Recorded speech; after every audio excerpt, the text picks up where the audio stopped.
নতুন গোসাই কেন এসেছিলেন, আর নতুন গোসাই আসার পেছনেই হরিচাঁদকে কথা দিয়েছিল, হরিচাঁদ কথা দিয়েছিলেন সংগঠন সম্পর্কে, অর্থাৎ আমরা সংগঠিত যতটুকু হয়েছি, বাকিটা আর কিভাবে সংগঠিত হবে এই বিষয়টার উপরে একটু আলোকপাত করবেন।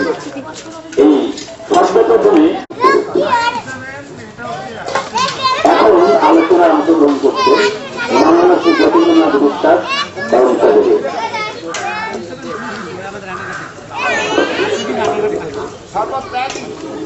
দূর দূরান্ত হইতে আগত সাধু সজ্জন ব্যক্তিবর্গ বা আমার মা ও বোনেরা, সকলের শ্রীপদ পদ্মে আমি ভক্তিপূর্ণ প্রণাম জানিয়ে আমি মতীয় ধর্মের উপর কিছু আলোচনা করতে চেষ্টা করব। বিশেষ করে লোচন গোসাই সম্পর্কে আজ আলোচনা করার মতো বাবার নাম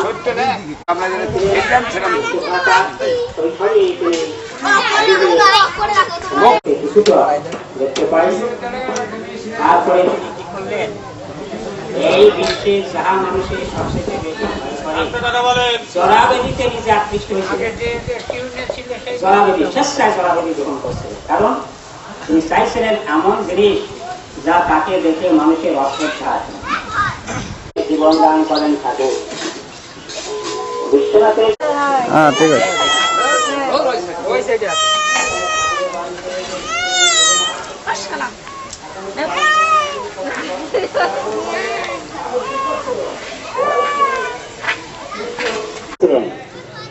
তারকের বাড়িতে যেদিন পদার্পণ করলেন, নিলামিতে একটু আগে জানলাম, তারক বুঝলেন যে এই তো সেই লোচন, কোন লোচন, যে লোচন ঠাকুরের বাড়িতে বসে হারাহারি করছিলেন। ঠাকুর তাকে অশেষ ধন্যবাদ জ্ঞাপন করছিলেন।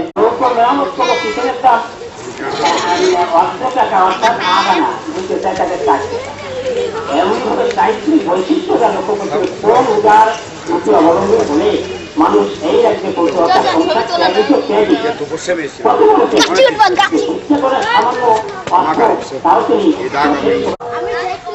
যে আদর্শ তিনি আমাদের কাছে রেখে গেছেন, সে আদর্শ আমাদের জীবন পথের পাথর করে নিতে হবে। নতুনের আদর্শ আমার ঠাকুরের জেলার মধ্যে যে সমস্ত ভক্তপ্রাণ ব্যক্তি এই মর্তধামে এসেছিলেন, ঠাকুরকে তিনি বরং শ্রদ্ধা করতেন, ঠাকুরও তাকে শ্রদ্ধা করতেন। উভয়ের সাথে যেই মত বিনিময় হতো আকারে ইঙ্গিতে মনে মনে, ঠাকুর বারান্দায় এই কোণে করতেছেন, যা কিছু হাতে দাম সময় আনতে পারে সেইভাবে কথাগুলি আপনাকে তারা পরিবেশন করবে। বেশি দাম কি হবে, আমরা মন থেকে ভাঙিয়ে দেবে, কিন্তু আমরা কাউকে মন ভাঙার জন্য কেউ তোমরা লাঞ্ছিত বঞ্চিত করি না, আমরা শোষিত লাঞ্ছিত বঞ্চিত নতুনের যত দিকগুলো আছে সবই বেঁচে আছে। অথচ যুগে যুগে আমরা এই গৃহীরা গৃহীত, কারণ অন্যান্য যুগে এই জিনিস প্রতি এমন অবজ্ঞা দৃষ্টি ছিল যে গৃহীরা কখনো পারত না। ঠাকুর বললেন কি না, গৃহে থাকো, গৃহে তত রক্ষা করো, মাতা পিতার দায়িত্ব কর্তব্য আছে, এখন দায়িত্ব কর্তব্য মাতা পিতাকে লালন করো, পিতা সর্বপিতা তোমার পিতা তপ বল, পিতা সত্যি পিষ্ট হয় দেবতা সকল, আর জননীর জন্ম ওই সর্বাদপি করি, মায়ের প্রিয় যত্ন তুলনা হয় না।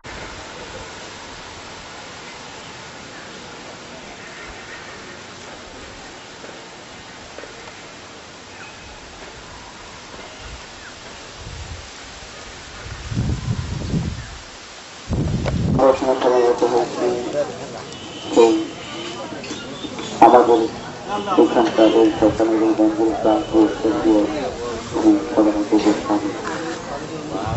তারপরে আমি অসংখ্য হৃদয় করা প্রমাণ করি।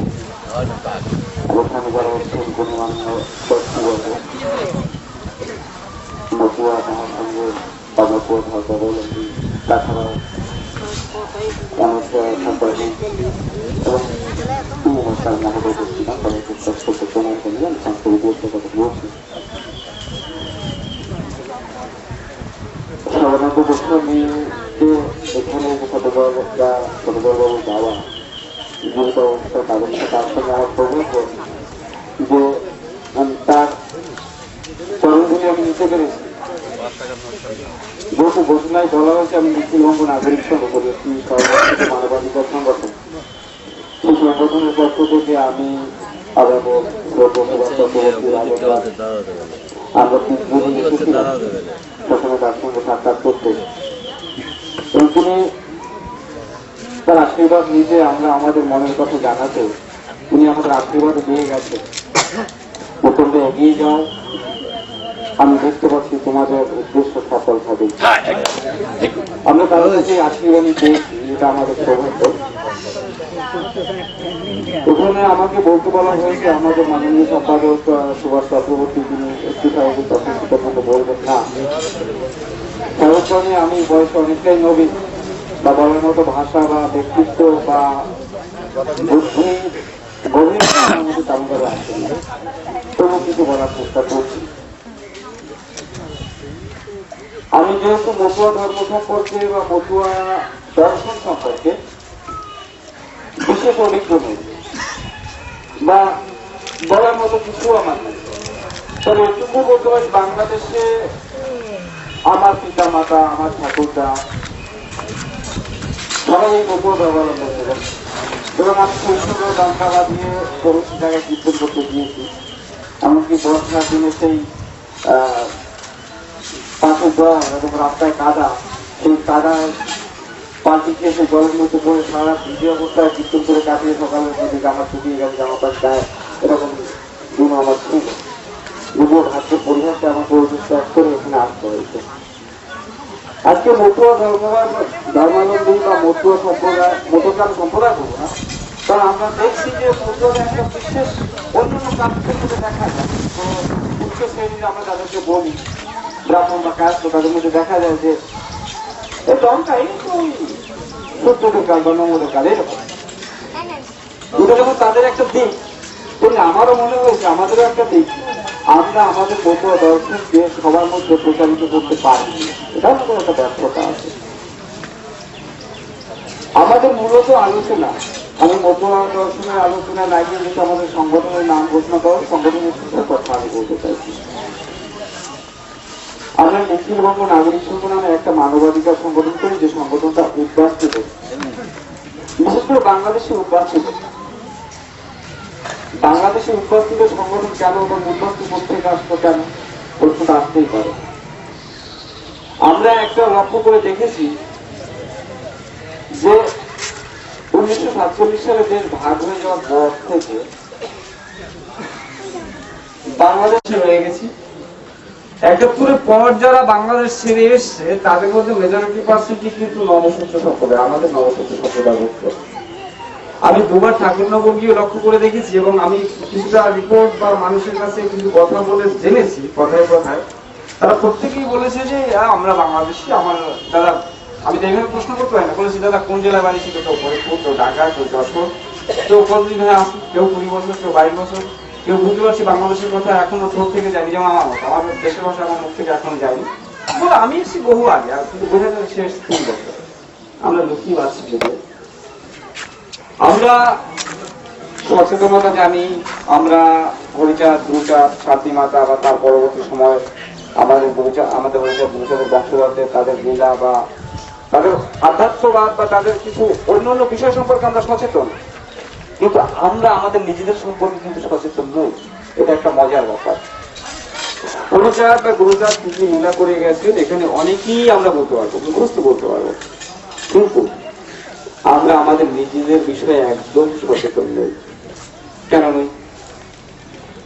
1971 সালের পর যারা ভারতে প্রবেশ করেছে, ভারত সরকার 2003 সালের এক নাগরিকত্ব সংশোধনী বিলের মাধ্যমে আমাদের প্রত্যেককে অনুপ্রবেশকারী হিসেবে চিহ্নিত করেছে। সেই আইনে বলা হয়েছে যে আগামী দিনে বাংলাদেশিদের চিহ্নিত করে তাদেরকে পুশব্যাক করা হবে, সময় এবং সুযোগ পেলে তাদেরকে বাংলাদেশ তাদের নিজ দেশে ফেরত যেতেই হবে। যেহেতু 1971 সালে বাংলাদেশ একটা স্বাধীন সার্বভৌম রাষ্ট্র হিসাবে পরিগণিত হয়েছে, ভারতও একটা স্বাধীন সার্বভৌম রাষ্ট্র, তাই এক রাষ্ট্রের মানুষ এখানে বিনা বাধা আর একটা দেশে থাকতে পারে না। যদি তাই হয় বা গভর্নমেন্ট যদি সেভাবে সিদ্ধান্ত নিতে শুরু করে, তাহলে তো আমি মনে করি সব থেকে মরবে বা বিপদগ্রস্ত হবে শূদ্রেরা, আমরা। কারণ আমাদের মধ্যে এখনো অশিক্ষা বেশি, অসচেতনতা বেশি, দারিদ্রতা বেশি। এখানে 71 সালের পরে আসা অনেক বাংলাদেশি লোক আছে যারা একটু উচ্চবর্ণীয় বা উচ্চ শ্রেণীর, তারা কিন্তু টাকা পয়সা দিয়ে রাজনৈতিক কায়েমি স্বার্থের মাধ্যমে তারা অনেক কিছু করিয়ে নিতে পেরেছে এবং তারা বেঁচে যাবে। যেমন একটা জাল ফেললে, একটা পুকুরে যত মাছ থাকুক না কেন, জাল ফেললে সব মাছ কিন্তু ধরা পড়বে না। কাতলা মাছ হয়তো দেখা গেল বা মৃগেল মাছ মাছের তলা দিয়ে যাবে, কোনো মাছ লাভ দিয়ে যাবে, ধরা পড়বে নিরীহ বেলে মাছগুলো, ও একটা বাজবে না। তা আমরা হচ্ছে সে বেলে মাছের মতো সব ধরা পড়বে। আমরা এই জায়গাতে সচেতন নই। যেমন 71 সালের আগে যারা বাংলাদেশ থেকে এসেছিল, আমাদেরই বংশধররা, আমাদেরই কিছু অংশ, তারা আমাদের জন্য কিছু কখনো করেনি। 71-এর পরে যারা এসেছি, আমরা নিজেরা তো সচেতন নই। বাংলাদেশে এখনো যে 90% আমাদেরই কাস্ট বা আমাদেরই জাতির মানুষকে ফেলে আসলাম, আমাদের আত্মীয় স্বজনকে ফেলে আসলাম, তাদের বিষয়ে আমরা এখনো পর্যন্ত সচেতন নই। কি হবে, ও যা হওয়ার হবে। এই কথা শুনে অনেকে মনে করতে পারে আমরা তো 3 কোটি মানুষ, আমরা তো কে কি করে দেখবো, এই কথাটা হয়। অনেকেই বলি যে দেখো ভাই, বাংলাদেশে তুমিও আমিও, আমাদের কিন্তু বিপদ আছে। আমরা 3 কোটি মানুষ, আমাদের কে কি করবে দেখে নেবো। তা আমি যখন বলি ওই লোকটা, ওই বাংলাদেশি লোকটাকে তো পুলিশ গ্রেপ্তার করে হুমকি দিয়েছে, ওই লোকটাকে তো শাসাবে, চলো বাংলাদেশি লোকটা হবে না, না যাওয়া যাবে না। এখন আমরা 3 কোটি মুখে যখনই বলি, কোন ব্যক্তি বিপদে পড়লে সেই কিন্তু বুঝতে পারছে আমার পিছনে 3 জনও নেই। প্রত্যেক ব্যক্তি কিন্তু আলাদা আলাদা ভাবে বিভিন্ন ভাবে সাফার, অর্থাৎ বিভিন্ন সমস্যার মধ্যে পড়ছে। যারা শিক্ষিত সচেতন নাগরিক, আমাদের মধ্যে আমাদের ছেলে মেয়েরা যদি আমার বয়সী থাকে, সে যদি গ্রাজুয়েশন কমপ্লিট করে বা উচ্চ শিক্ষা লাভ করে, সে কিন্তু অলরেডি কোন রকম কোন সুযোগ সুবিধা পাবে না, কারণ সে বাংলাদেশি হওয়ার অপরাধ। এটা গেল একটা। আমরা এখানে অনেক আবার উদ্বাস্তু সংগঠন আছে যারা সিটিজেনশিপ, নাগরিকত্ব দাবি করে। দেখুন মজার ব্যাপার, এখানে হরিচাঁদ বা গুরুচাঁদ, বিশেষ করে গুরুচাঁদ এসে যায়। কেন যায়? গুরুচাঁদ আমাদের যে সচেতনতা শিখিয়েছে বা আত্মমর্যাদা বোধ শিখিয়েছিল, সেই জায়গা থেকে আমরা বোধহয় ধীরে ধীরে সরে আসছি। আজকে আমরা এখানে নাগরিকত্ব পেলাম।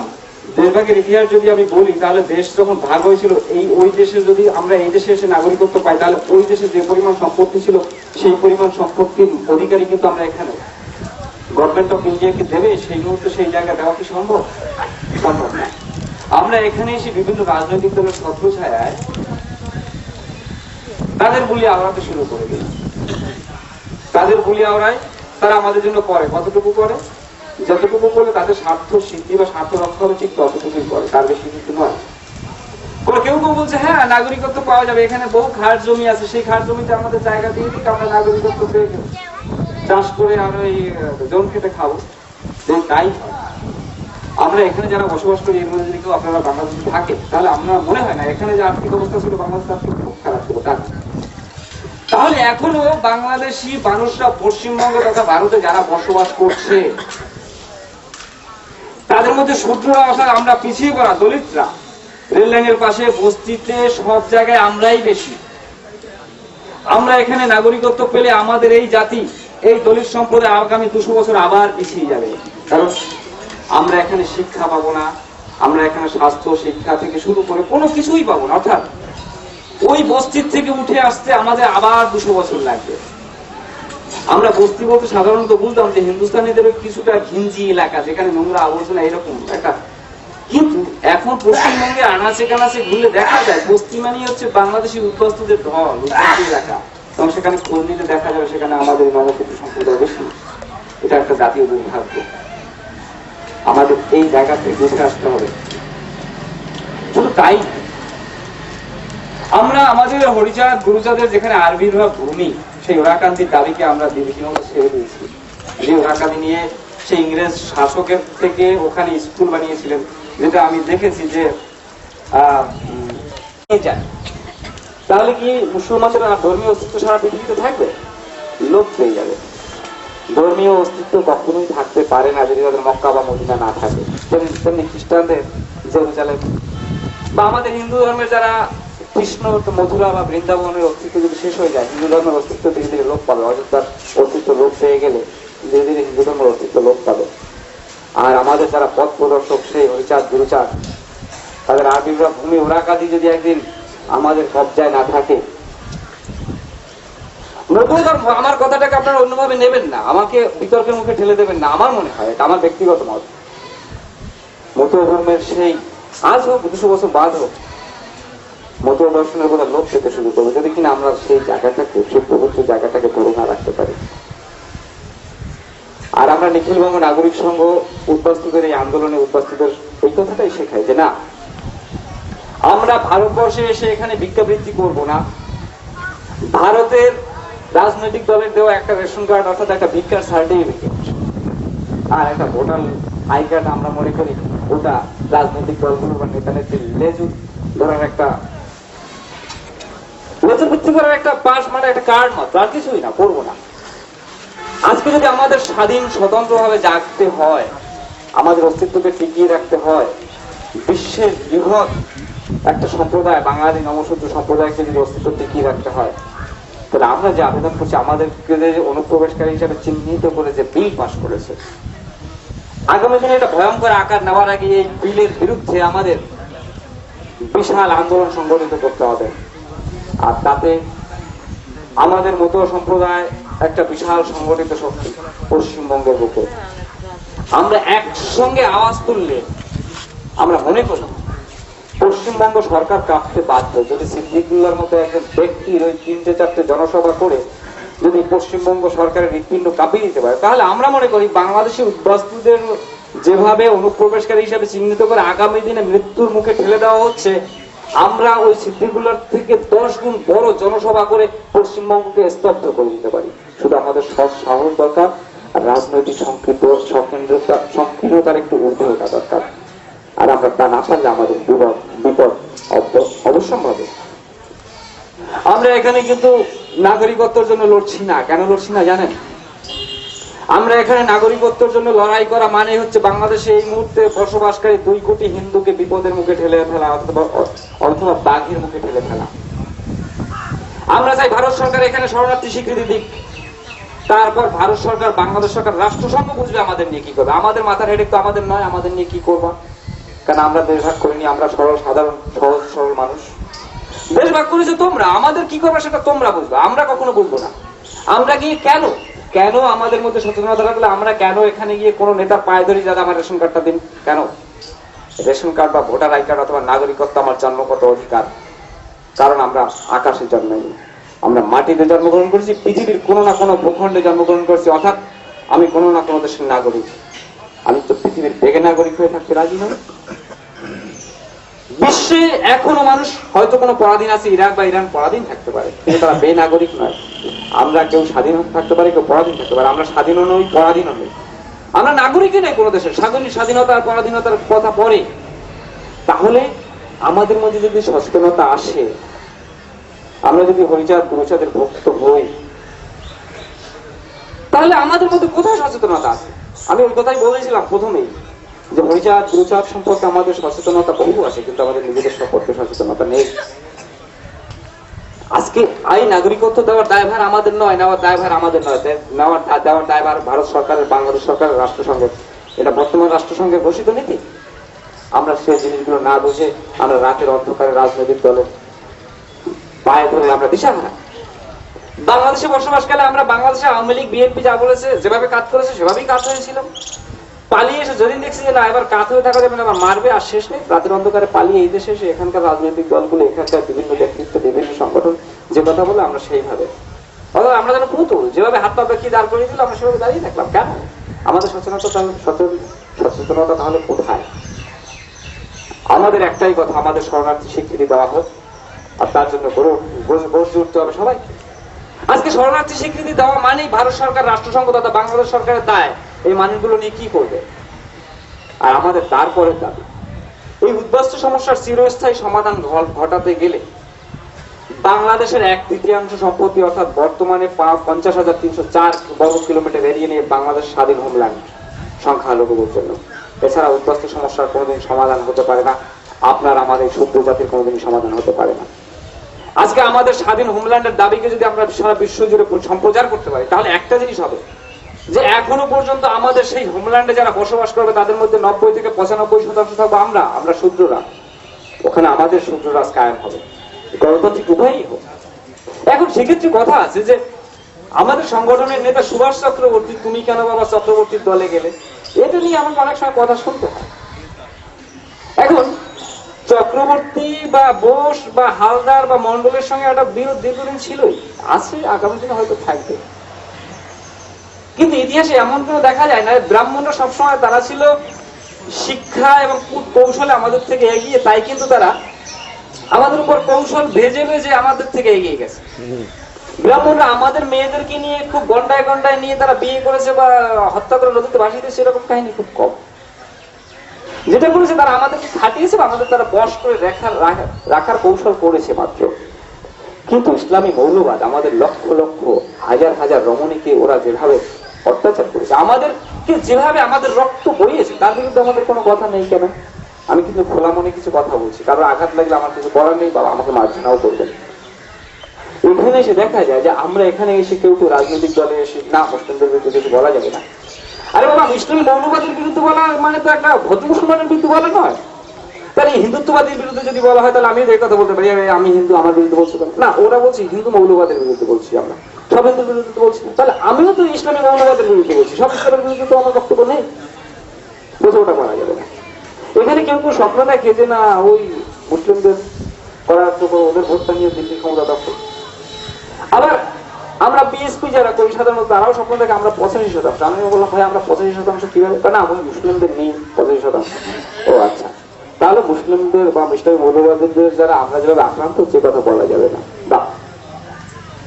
আমরা মার খেয়ে এলাম ইসলামী মৌলবাদীর হাত থেকে, বাংলাদেশ থেকে, এখানে সেই কথা বলা যাবে না, তাহলে তাদের ভোটের রাজনীতির দফার অভাব হবে। তাহলে আমাদের মনের কথা শোনার লোকটা আছে কোথায়, বলবো টাকা, এই বলার লোকই খুঁজে পাওয়া যাচ্ছে না। আশ্চর্য ব্যাপার। বন্ধুরা, আমাদের নিখিলবঙ্গ নাগরিক সংঘের যেটা মূল দাবি বা মূল কথা, আমাদের এই অনুপ্রবেশকারী আইন বাতিল করে শরণার্থী স্বীকৃতির দাবি পেতে গেলে একজন দুজন সুভাষ চক্রবর্তী বা অসীম রায় বা রাজেন্দ্র বা শতদল মন্ডলকে দিয়ে হবে না, লক্ষ লক্ষ মানুষের দরকার। আর আমরা মনে করি আমরা চাইলে, আমরা এই উদ্বস্তু সমস্যার সমাধান চাইলে আমরা 1 বছরের মধ্যে করতে পারি। আসুন সারা ঠাকুরনগর আগামী দিনে যখন আমাদের এই মহাসমারোহ, ওখানে যখন আমরা সবাই মিলিত হব ঠাকুরনগর, আর কিছুদিনের মধ্যে আমরা কোলাপস করে দেই টোটাল উত্তর 24 পরগনা জেলাকে, যে বনগাঁ থেকে কোনো গাড়ি যাবে না আসবে না উদ্বস্তু সমস্যার সমাধান না হওয়া পর্যন্ত কোলাপস করে দিই, একদম বন্ধ স্তব্ধ করে দিই। দেখুন একদিন ডাঙ্কা রেখে ওখানে ত্রিশূল ধরি, দেখি না কি হয়, হয়ে যেতে পারে, কিন্তু আমরা সেটা করবো না, কারণ আমাদের মধ্যে সেই সচেতনতা নেই। আর উদ্বস্তু সমস্যার এই চিরস্থায়ী সমাধান হতে পারে বাংলাদেশ ভেঙে হোমল্যান্ড পেলেই, আর যদি আমরা এখানে নাগরিকত্বের জন্য চোরাপথে নাগরিকত্ব গ্রহণ করি। অনেকেই ধারণা আমার তো ভোটার রেশন কার্ড হয়ে গেছে, আমি এই দেশের নাগরিক। আসলে না, নাগরিকত্ব পেতে গেলে কি কি ফর্মালিটিস মেনটেন করতে হয়, কিভাবে ওই দেশ থেকে আসতে হয়, এই প্রসেসই আমাদের মধ্যে অনেকেই জানা নেই। এর মধ্যে অনেক শিক্ষিত মানুষ আছে, বহু শিক্ষিত মানুষ আছে, আমি দেখেছি, কোনো জ্ঞানই নেই। তারা বলছে আমেরিকায় যেতে গেলে এগুলো মেনটেন্স করতে হয়, বাংলাদেশ আসতে গেলে তো করতে হয় না। তাদের ধারণাটা এরকম, আমরা একটা কিরকম জায়গায় বাস করছি আমরা জানি না। আগামী দিনে আমাদের জাগতে গেলে, আমাদের এই শূদ্রদের জাগতে গেলে বাংলাদেশ ভেঙে হোমল্যান্ড অবশ্যই আমাদের প্রয়োজন। নয়তো একসময় আমরা ব্রাহ্মণ কায়স্থ দাসত্ব করেছি, আবার এই দেশে এসে, কারণ আমরা তো এই দেশের থেকে নিশ্চয় এসেছি, আগামী দিনে আমাদের আবার সেই 200 বছর আমাদের এই স্বজাতি পিছিয়ে যাবে। এখানে একটা কথা বলি, গুরুচাঁদ এক জায়গায় বলেছিলেন, গোপালপুর দাঙ্গার সময় ভক্তেরা গিয়ে তার পায়ে কেঁদে পড়েছিলেন, তখন বলেছিল তুমি বিনে এই বিপদে বন্ধুকে হুনাই, রক্ষা করো গুরুচাঁদ চরণে দোহাই। প্রভু বলে রক্ষা করি কিসের কারণে, বাঁচিয়া থাকিয়া কিবা করিবে জীবন। ধিক্কার দিয়েছিলেন, ঘোষণা করেছিলেন তোদের রক্ষা করে কি হবে, তোদের বেঁচে থেকে কি লাভ হবে, তোরা যদি নিজেদের অধিকার তোরা নিজেরা না বুঝে নিতে পারিস, আমার চরণে এসে কাদাকাটি করলে তোরা বাঁচতে পারবি। ও উঠে দাঁড়া, জ্ঞান সঞ্চয় পথ।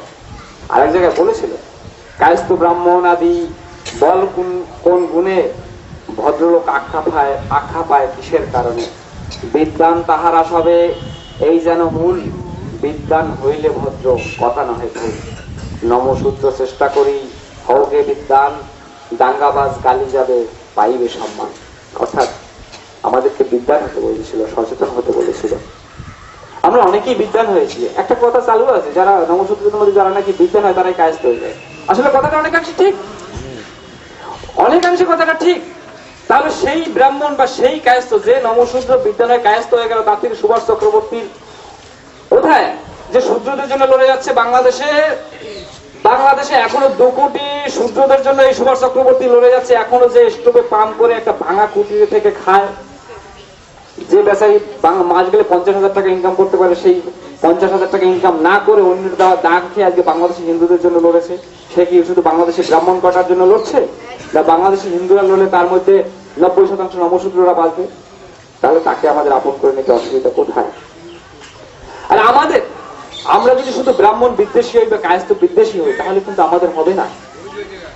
আমাদেরকে খুব কৌশলে বা খুব সচেতন ভাবে ঐক্যবদ্ধ হয়ে তাদের বিদ্যায়, শিক্ষায়, ধনে, বানে, ঐশ্বর্যে, শৌর্যে, বীর্যে আমাদের তাদের সমান হতে হবে। তাহলে তারা এমনি আমাদের পিছনে পড়ে যাবে। শুধু বিদ্বেষ বা ঘৃণার দ্বারা কিন্তু আমরা তাদের বড় হতে পারবো না তাদের থেকে, এটা আমাদের মনে রাখতে হবে। আগামী দিনে উদ্বাস্তু সংক্রান্ত বিষয়ে আপনাদের কোনো জিজ্ঞাসা থাকলে আপনারা আমাদের সঙ্গে যোগাযোগ করবেন। আমাদের এই সংগঠন যেমন কোনো ব্যক্তিকে কোনো বিশেষ রাজনৈতিক দল করতে অনুরোধ করে না বা কোনো রাজনৈতিক দল করতে পরামর্শ দেয় না, এই সংগঠন কেউ কৃষ্ণ ভক্ত বা কেউ হরিভক্ত, হরিচাঁদ গুরুচাঁদ ভক্ত বা কেউ শাক্ত বা কেউ বৈষ্ণব বা এই নিয়ে আমাদের কোনো বক্তব্য নেই। প্রত্যেক হিন্দু, প্রত্যেক বাংলাদেশি উদ্বাস্তুই যাতে তার নিজের কথা, নিজের বিপদের কথা একই মঞ্চে দাঁড়িয়ে বলতে পারে, তার ব্যবস্থা করা হচ্ছে নিখিল উমা নাগরিক সংঘের কাজ। আপনারা এগিয়ে আসুন, আগামী দিনে গর্জে উঠুন, অন্তত বাংলাদেশি হিন্দুগুলোকে আপনারা বাঁচান। এইটুকু অনুরোধ সবার কাছে করজোড়ে রেখে আমার বক্তব্য শেষ করলাম। নমস্কার। আছে সেটা হচ্ছে মতুয়া সম্প্রদায়, তাদের একটা ঐক্য আছে, শক্তি আছে। আর আমি ব্যক্তিগত ভাবে আমি মনে করি যে হিন্দু সমাজ একটা ঘর, আর সেই ঘরকে রক্ষা করতে গেলে অনেকগুলো ক্ষতির দরকার। সে ক্ষতি হচ্ছে আমাদের ধর্মগুরু, মহাপুরুষ। যদি সেটা বলেন ঠাকুর রামকৃষ্ণ, স্বামী বিবেকানন্দ, বাবা খাপা, লোকনাথ ব্রহ্মচারী এবং হরিচাঁদ ঠাকুর, গুরুচাঁদ ঠাকুর, এদেরকে যদি আমরা হিন্দু সমাজের খুঁটি বলে, ঘরের খুঁটি বলে মনে করি, সেটা খুব একটা ভুল হবে বলে আমার মনে হয় না। সম্ভবত কালী পুজোর আগে আসছিলাম, তখন উনি জীবিত। ওনার কাছে আশীর্বাদ নিতে আসছিলাম এবং বলেছিলাম যে এই অবস্থা, আপনাদের তো দূরদৃষ্টি আছে, আপনারা আশীর্বাদ করুন যাতে আন্দোলন ভালোভাবে সংগঠিত হয়, মানুষ আমাদের কাছে, আমাদের এই ব্যানারের তলায় তারা ঐক্যবদ্ধ হয়ে এসে লড়াই করে তাদের ন্যায্য দাবির জন্য।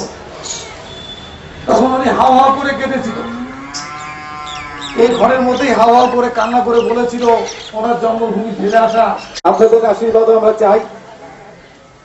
আমি পৃথক কোনো কিছু মনে করি না, যদি আমার টাইটেল চক্রবর্তী হলেও আমি ইতিহাস ঘেটে যা পেয়েছি, গুরুচাঁদ, হরিচাঁদ লীলামিত করে আমি যা দেখেছি, এবং গুরুচাঁদ হরিচাঁদের যে বংশ পঞ্জি সেটা যা পেয়েছি, সে তো আমারই ব্রাহ্মণ বংশের মানুষ, সে তো মৈথিলী বংশের ব্রাহ্মণ।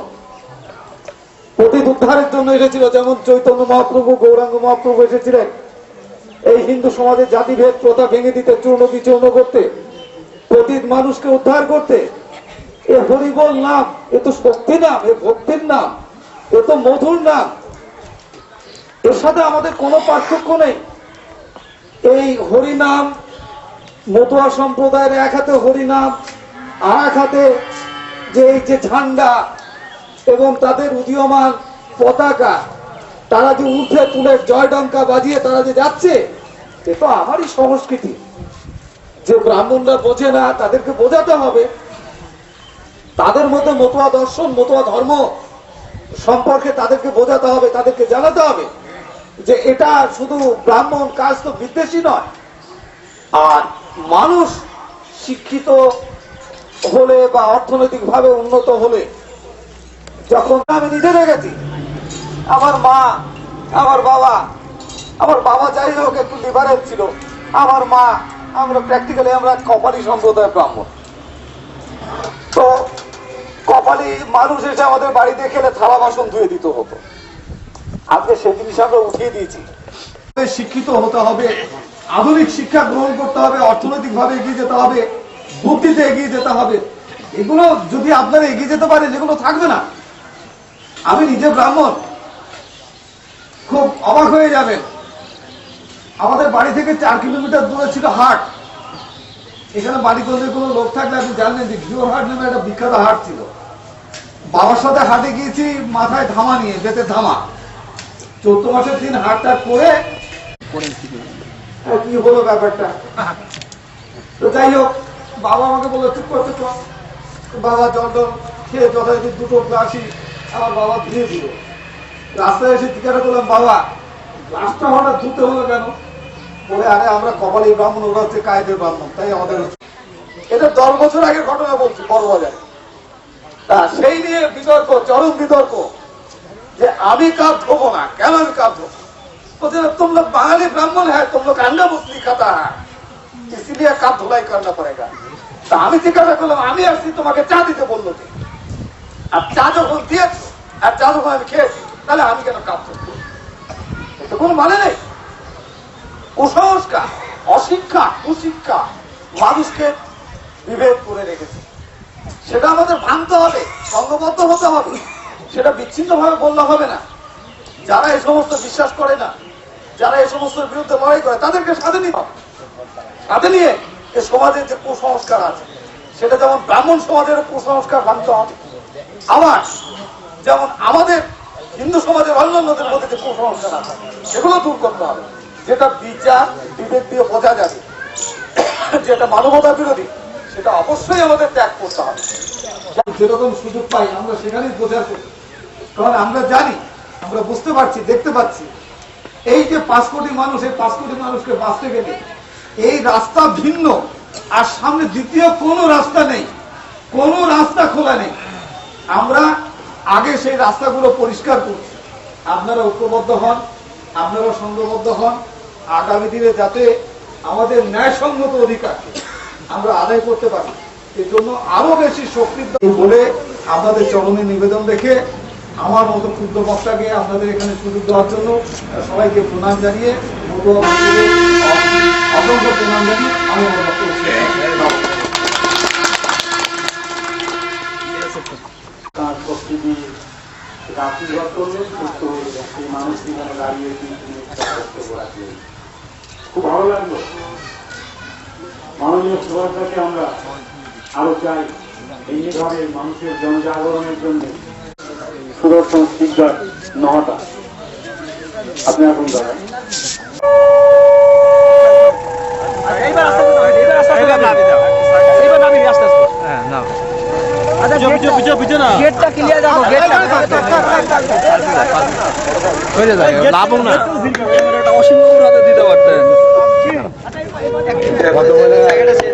ছবিটা আমি নিয়ে নেই। আরে আমরা তো চুনোপুটি, আমাদের 14 পুরুষের ভাগ্য জনাকে পেয়েছি আজকে।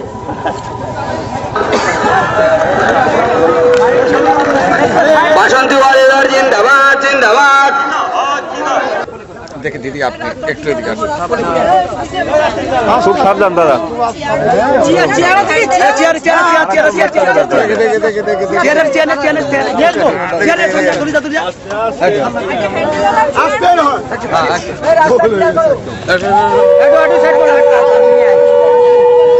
বাসন্তী ওয়ারিয়র স্বাগতম, স্বাগতম। বাসন্তী ওয়ারিয়র স্বাগতম, স্বাগতম। লাইট পাচ্ছে না, একটু লাইট পাচ্ছে না।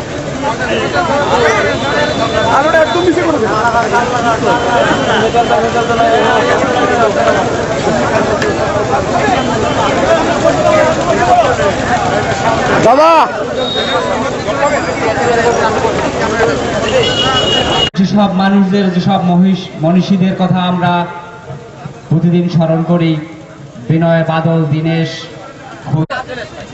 আমাদের কাছে এক গৌরবের দিন যে আজকে সেই বিপ্লবী নেত্রী যিনি 105 বছর বয়সে তিনি তার দৃষ্টিশক্তি অনেকটা হারিয়েছেন, শ্রবণ শক্তি অনেক কমে এসেছেন, কিন্তু আমাদের আন্দোলনের কথা শুনে আজকে যে স্বাধীনতার 60 বছর বাদেও আমরা রাষ্ট্রহীন প্রায় 3 কোটি মানুষ, আমাদের দুঃখের কথা তার হৃদয়ে গেঁথেছে বলে তাই অনেক কষ্ট করেও, যে বয়সে একটা মানুষ বিছানা থেকে উঠতে পারে না সেই বয়সে এত কষ্ট করে আমাদের মাঝখানে উপস্থিত হয়েছেন, আমাদের আন্দোলনকে সমর্থন জানিয়েছেন। এটা আমাদের কাছে একটা অনেক সৌভাগ্য। বন্ধুগণ, আমরা আশা করব আজকে বাসন্তী ওয়াদাদের আশীর্বাদ মাথায় নিয়ে প্রত্যেকটা উদ্বাস্ত মানুষ নতুন প্রেরণায় আগামী দিনে উদ্বাস্ত আন্দোলনের জন্য ঝাঁপিয়ে পড়বে। আমরা রাষ্ট্রহীন থাকতে চাই না। বন্ধু যারা উপস্থিত রয়েছে মাঠে, সবার কাছে অনুরোধ, আপনারা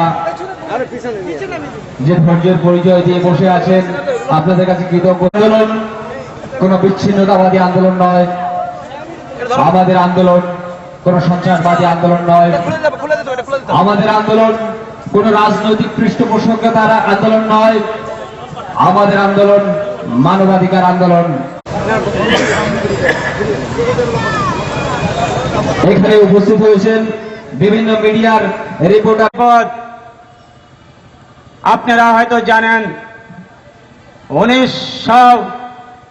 2003 সালে ভারতবর্ষের পার্লামেন্টে শীতকালীন অধিবেশনে একটা আইন আনা হলো, একটা বিল এনে সেখানে নাগরিকত্ব সংশোধনী বিলে একটা আইন করা হলো। 1971 সালে 25শে মার্চের পরে যারা বাংলাদেশ থেকে এসছে এদেশে আর তাদেরকে নাগরিকত্ব দেওয়া হবে না। তাহলে বলুন, এই কথাটা কি আমরা ভাবতে পারি না? শুধু ভাবলেই হবে না, আমরা দেখেছি সে আইন বলে 2006 সালে বিধানসভা উঠে গেল। আমরা হতাশ, নির্বাক। বাংলাদেশের মানুষগুলো বাড়িতে ঘুমাতে পারে নাই, অত্যন্ত একটা মাস মানুষ বাড়িতে ঘুমাতে পারে নাই। পুরুষসোনা বাড়ি, জালালখালী, নিত্যানন্দপুর, যাত্রাপুর, কৃষ্ণগড়ের চতুর্দিকে, হাঁসখালী, বগুড়া, দেবনাথপুর, শাহপুর, অবাক, প্রতিবাদ নাই। বিপদে পড়ে বিভিন্ন রাজনীতি দলের পাশে গেলাম।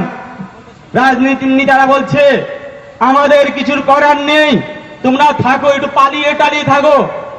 আপনারা বলুন তো, কয়েক কোটি মানুষ কি কখনো পালিয়ে থাকা যায়? এটা কি না? কারণ আমরা লড়াই করতে জানি। বাংলার মানুষ আগামী দিনে লড়াই করেছে, পূর্বেও করেছে, এখনো করবে, আগামী দিনেও করবে। আপনারা ভুলে যাবেন না। বিভিন্ন প্রান্তে বাংলাদেশিদের ধরা হয়েছে, আপনারা হয়তো জানেন না। অত্যাচার, যেটা ভাষায় বলা যাবে না। আমার মনে হয় পাকিস্তানের হানাদার বাহিনী এ ধরনের অত্যাচার করেছে বলে আমার জানা নাই। এখনো আপনারা অবাক হবেন। কৃষ্ণদের জন্য প্রতিবাদ করবেন না? এই মানুষগুলো তো আপনাদেরই মানুষ, অপর বাংলার মানুষ। আপনারা কংগ্রেস করুন, সিপিএম করুন, বিজেপি করুন, তৃণমূল করুন, নকশাল করুন, যা খুশি তাই করুন। মানবতা বলতে একটা ধর্ম আছে না? মানুষই তো মানুষের পাশে দাঁড়ায়। 63 জন বাংলাদেশি বলে ধরেছে, 300 শাহপুরে 300 বাংলাদেশিকে ভোট কেটে দিয়েছে। অবাক হবেন আপনারা। আমরা হয়তো বললে ভাবেন নিতিন গঙ্গোপাধ্যায় এখানে একজন লোকালিটি কিছু পরিচয় দিলে আপনারা খবর নিন, নাম বললে আমি বলে যাব। বাস্তব বিষয় আপনারা জেনে দেখুন, জেনে বুঝে আপনারা কাজ করুন। আপনাদের আজকে ভাববার সময় হয়েছে যে আপনারা টাকা আইনি আমাদের কিছু নাই, শুধু আমরা নাড়াচাড়া করছি, এটাই আমাদের সম্বল। আপনারা মাথায় রাখুন। এবং সমস্ত কর্মীরা খেয়ে না খেয়ে নদীয়ার এবং পশ্চিমবঙ্গের বিভিন্ন প্রান্তে অত্যন্ত কষ্ট করে যে না হাত মিটবে না, তাই তিনি যে না মুসলিমদের শিক্ষা, সংস্কৃতি, খাদ্যাভ্যাস ভারতীয় হিন্দুদের সাথে মেলে না, তাই আমরা ভারতে থাকবো না।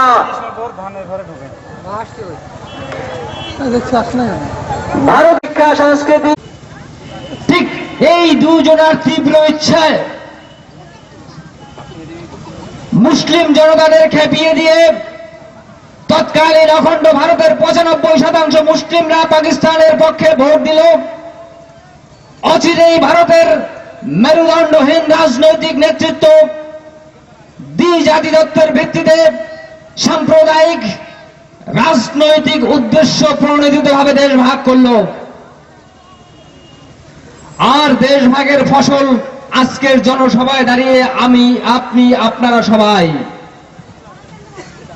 আমি একথা বলার পিছনে একটাই কারণ আছে, ঠিক কোন দাবির ভিত্তিতে ভারতীয় হিন্দুরা ভারতীয় মুসলিমদের উপর ব্যাপক অত্যাচার চালাচ্ছে, অথবা ভারতীয় মুসলিম পরিবারদের মেয়েদের সম্ভ্রম নষ্ট করছে, তাদের ধর্মীয় বিশ্বাসের উপর আঘাত আনছে না, ভারত বলে নিয়ে বসে আছে।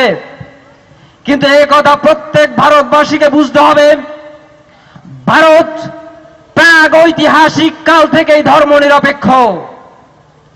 ভারত প্রাগ ঐতিহাসিক কাল থেকেই সব মানুষকে বরণ করে নিতে শিখেছে, কাউকে অত্যাচার করতে শেখায়নি। আর তাই যদি না হতো, ভারতের শক, হুন, মোগল, পাঠান কারোর অস্তিত্ব থাকতো না, ভারতীয়রা সে সময় মাটিতে মিশিয়ে দিত। বন্ধুরা, 1947 সালের পর থেকে, দেশ ভাগের পর থেকে যেসব মানুষ তৎকালীন পূর্ব পাকিস্তান থেকে ভারতে এসেছে, বিশেষ করে পশ্চিমবঙ্গে এসেছে, আজকে পশ্চিমবঙ্গের প্রত্যেকটা রাজনৈতিক দলের নেতা, অর্থাৎ মুখ্যমন্ত্রী থেকে শুরু করে একটা ইউনিট কমিটির সাধারণ সদস্য পর্যন্ত হিসেব করলে দেখা যায় প্রত্যেকেই বাংলাদেশি।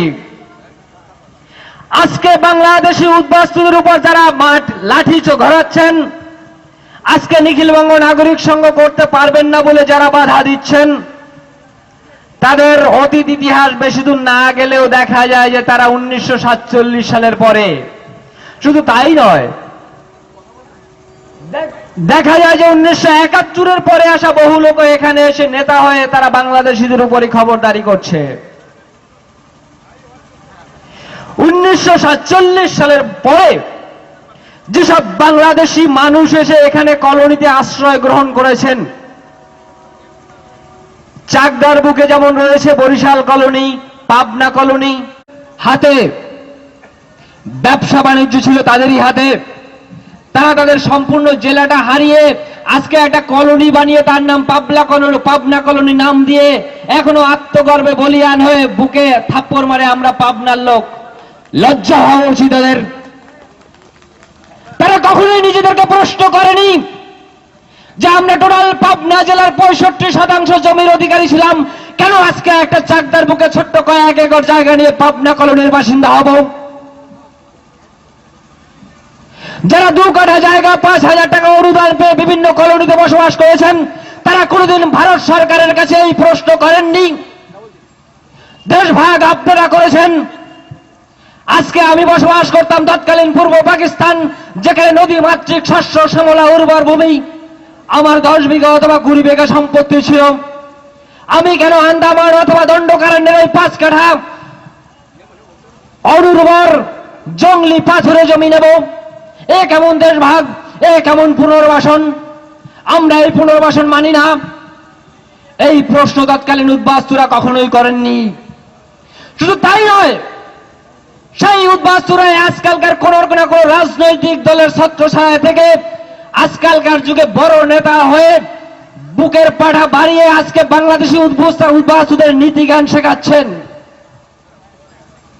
যারা আজকে একটা রেশন কার্ড এবং ভোটার আই কার্ড দিয়ে বিপিএল তালিকায় নাম তুলে দিয়ে নিজেকে প্রমাণ করছে যে আমি তোমাদের ভগবান, আমি তোমাদের জন্য অনেক করছি, আগামী দিনে আমি তোমাদের জন্য করব। নিখিলবঙ্গ নাগরিক সংঘের পক্ষ থেকে সবিনয় একটা প্রশ্ন সেই সব নেতা নেতৃত্বের কাছে, যে বন্ধু, আপনি আপনার জন্য কি করতে পেরেছেন? আপনার পিতৃপুরুষের 10 বিঘা সম্পত্তি ফেলে এসে আপনি কি সেই 10 বিঘা সম্পত্তি এখানে পেয়েছেন? উত্তর একটাই, পাইনি। পাওয়ার জন্য কোনদিন আন্দোলন করেছেন? করেনি। ভারত সরকারের কাছে এসে কখনো সেই দাবিটা তুলেছেন? তুলিনি। তাহলে আজকে উদ্বাস্তুদের বিরোধিতা করেন কেন? কোনো সদুত্তর নেই। নিখিলবঙ্গ নাগরিক সংঘ কিন্তু একটি রেশন কার্ড বা ভোটার আই কার্ডের জন্য লড়াই করে না। তার কেন? কারণ জানে নিখিলবঙ্গ নাগরিক সংঘ কখনোই ভারত বিরোধী নয়। নিখিলবঙ্গ নাগরিক সংঘ বাংলাদেশি উদ্বাস্তুদের জন্য লড়াই করলো। নিখিলবঙ্গ মানে নাগরিক সংঘ জানে এবং মানে ভারত আমার পিতৃভূমি। কারণ আমাদের যে নদিয়া জেলার সভাপতি শ্রী রতন মজুমদার, তিনি বিভিন্ন